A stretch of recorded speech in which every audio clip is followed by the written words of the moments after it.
Let me preface this by saying I respect Robert Pattinson. Not because he's an utter heartthrob or any of that rubbish, but because he's able to look at Twilight, is able to see it for what it is, and has absolutely no problems telling that to the press.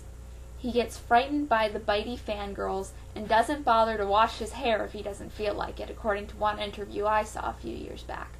Because I have aligned myself with the hate-dom towards this particular subject, I have a limited selection of images on my computer related to it, so even though this particular piece appears to be directed more towards the books than the movies, this is what I have to represent it.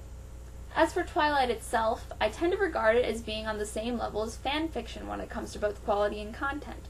It was sent to a publisher, so the grammar was overlooked more rigorously than a standard beta would look it over, but the storyline directly contradicts itself on multiple occasions, and characters' personalities tend to revolve either around angst, who they decide they have the hots for at the moment, or whatever the author feels like having them do at the time. So, it's time for me to look beyond the impossible. Fan fiction of fan fiction. And in this case, I'm just as tempted to say this one's an ode to Twilight as much as it is to the ever-beloved My Immortal. Forbidden Fruit, The Temptation of Edward Cullen by Becky Mac 666. Allow me to note that I have never tried reading this one before, so the only thing I have to go off of for what to anticipate has been the title, the fact that it's fan fiction for Twilight, and the description beside the link from the TV Tropes page I snapped it off of. Without further ado, Chapter 1. Atlantiana. Hey guys, this is the new improved version of my story. Hope it's better this time. BTW, I am young and have dyslexia and find spelling hard, but it's meant to be informal, okay? No criticism, please. This story goes out to my BF Zach, kisses, and my best friend Tiffy. Love ya, girl! Edward is our god! We wanna sex him good. XXXXX love and bloody Becky Mac XXXXXXXX. Update. I have a proofreader and I have cleaned up the spelling and grammar on this chapter a hell of a lot, as you will see. Thank you, Vicky. I will be improving the next chapters soon. Chapter 1, Atlantiana. Hey, my name's Atlantiana Rebecca Lauren, but everyone calls me Tiana or just plain Tia. I am a 16-year-old girl and I live in Forks, Washington. My hair is long and pale like spun gold and skims to my waist like a pale shimmering amber mist. My eyes are deep forget-me-not blue and my delicate features are lily white and as pure as the winter snow in moonlight. I've been told by loads of sleazy, ugly, horny guys that I'm really pretty and I look like a model or a bunny girl. Some of the guys who like me are really old and try to make opt with me. It's disgusting and weird. This reminds me of a song by Kesha. D-I-A-N-O-S-A. You are a dinosaur. Looking all sexy with your oxygen tank. Look it up.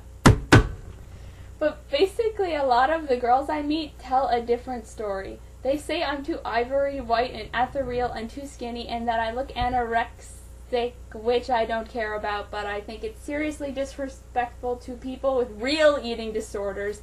BTW, I'm so totally not anorexic. I eat loads, I just never gain weight, and I'm not thin enough to be anorexic anyways. I think they were just being biatches, especially this one ratty brain called Ellie Mayfair, who I hope freaking dies in pain with shit on her face. Sorry, I'm not really such a batch, but she is so horrible. If you meet her, you think the same. Anyways, I am quite tall and slim, but with really big boobs that I used to hate because they look noticeable on my slender body and draw too much attention, but now I like them and don't care who stares at me. I have a lip rink and recently put black and indigo and magenta streaks in my long, pale blonde hair.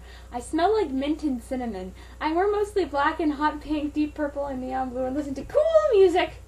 It is my first day at school in Forks, as I just moved here to live with new foster parents, Dave and Marie. They are nice and all very wholesome, sweet people, but it's not like having a real family. I've been hurt too many times to let people close to me, and I don't talk to them very much. My real mom died when I was born, and I never knew my real dad. Sometimes I wonder what he is like, and if I will ever get to meet him. Dave gave me a ride to school, and I smiled faintly as he wished me good luck, and I got out of the car and went into the school. Loads of people freaking stared at me as I walked down the hall. I was wearing tight black leather pants with silver chains at the waist and a red fishnet-like top, and you could see my black lacy bra through it. I ignored whispers and the big pink cheerleader imbeciles pointing at me.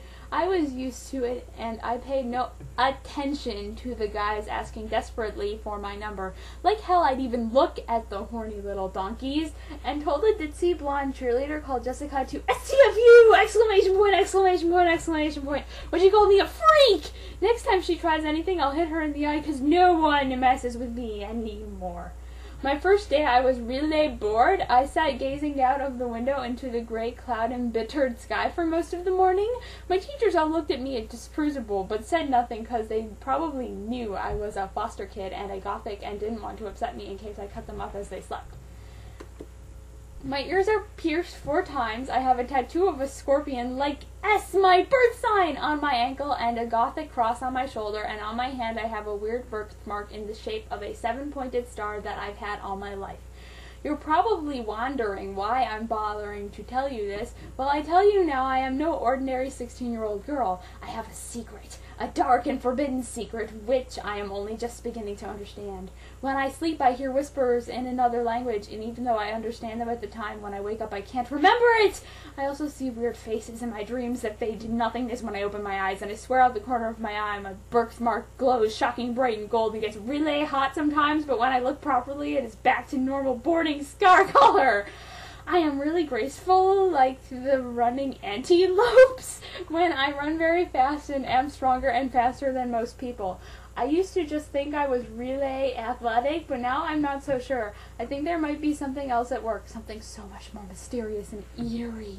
The truth hovers so softly on the brink of my memory sometimes, but if I could only remember the weird things that clung to the edge of my mind as I slept! At lunch, I sat alone in the corner and scanned the cafeteria quietly with my eyes smoldering dark blue beneath my long black lashes and my slim thighs curled under me. It was then the end I noticed an unbelievably jaw-droopingly hot dude with tusseted blondie brown hair, golden yellow eyes like wells of hot caramel, and pale sexy features.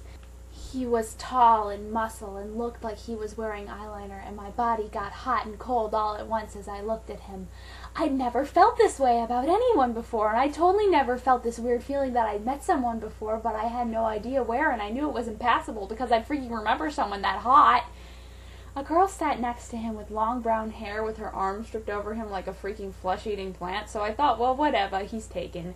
She wasn't nearly as hot as he was. She wasn't ugly, though. I figured I was maybe prettier than her. I never really saw myself as beautiful, but I'd guessed from things others had said. Plus, this girl wasn't great looking, but anyways, I'd never tried to pilch with another girl's BF, 'cause that's just low.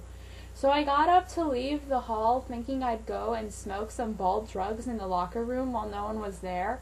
As I waked over to he exit, I couldn't help but notice the hot, pale guy's musky eyes as they met mine. I looked away hurriedly. I smoked dope in the locker room for a bit, then I wandered to my next class. I bumped into someone in the corridor and my box fell everywhere. Frick! Frick! Frick! WTF! I screamed loudly. Watch where you're freaking going, you asshole! I have anger problems.